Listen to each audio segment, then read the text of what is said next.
मैं doctor Manish Jain, ENT surgeon and chairman Vardhman hospital Kota. आज मैं बहुत ही इंपॉर्टेंट टॉपिक के बारे में डिस्कस करना चाहता हूँ, हियरिंग लॉस यानी कि कम सुनाई देना।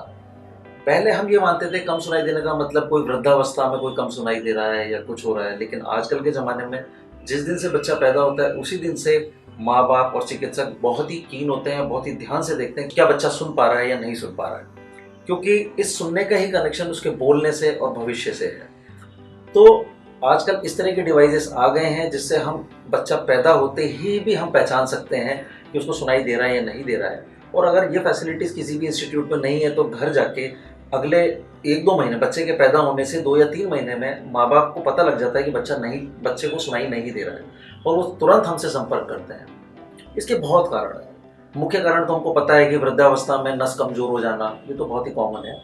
अदरवाइज अगर हम शुरू से शुरू करें तो जैसे बच्चे के अगर नस शुरू से ही कमज़ोर है, जब से पैदा हुआ है, सेल से लेके कान में मैल होना, कान का पर्दा फटना, कान में इन्फेक्शन होना या नस कमज़ोर होना, इसके तरह तरह के इलाज हैं। यदि बच्चा जन्म से ही बहरा है तो उसके लिए कॉक्लियर इम्प्लांट आजकल सरकार की तरफ से भी काफ़ी मदद है उसमें, या हम लोग भी आजकल खूब कर रहे हैं कॉक्लियर इम्प्लांट। इससे उसको सुनाई देने लगता है। बाद में उसकी रिहेबिलिटेशन यानी कि उसकी कोई भी स्पीच थेरेपी करा के हम उसको बोलना भी सिखा देते हैं। तो आजकल जैसे हम जो पहले कहते थे कि बचपन से ही ये तो गूंगा बहरा है, अब वो चीज़ें काफ़ी कंट्रोल हो गई हैं। दूसरी बात करें, दूसरा मुख्य कारण होता है कान में मैल होना या कोई भी फंगल इन्फेक्शन हो जाना। तो जैसे आप हम लोगों से संपर्क करते हैं, हम कुछ दवाइयाँ देके या कान की सफाई करके उसमें हम वापस सुनाई उसका लौट जाता है। मुख्य कारण जो है इसका पर्दे का फटना या इन्फेक्शन, उसमें कई बार हमें ऑपरेशन ही करना पड़ता है, या कोई हड्डी अगर गल गई है तो हम उसको चेंज करते हैं सर्जरी के माध्यम से, और दूसरे भी ऑपरेशन होते हैं।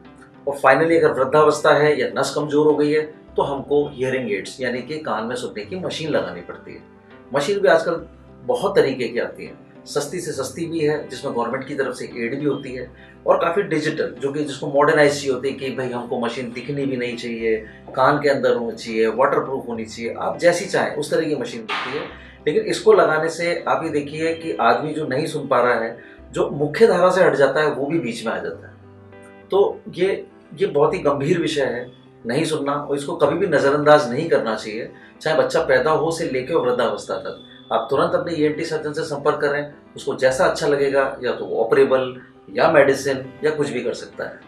तो मेरे ख्याल से इसको कभी नज़रअंदाज नहीं करना चाहिए, तुरंत संपर्क करें और इसका इलाज संभव है। धन्यवाद। दिन भर की सारी अपडेट्स के लिए सब्सक्राइब करें भारत कवरेज को, और हाँ, बेल आइकन दबाना ना भूलें ताकि आप रहे अपडेटेड हमेशा।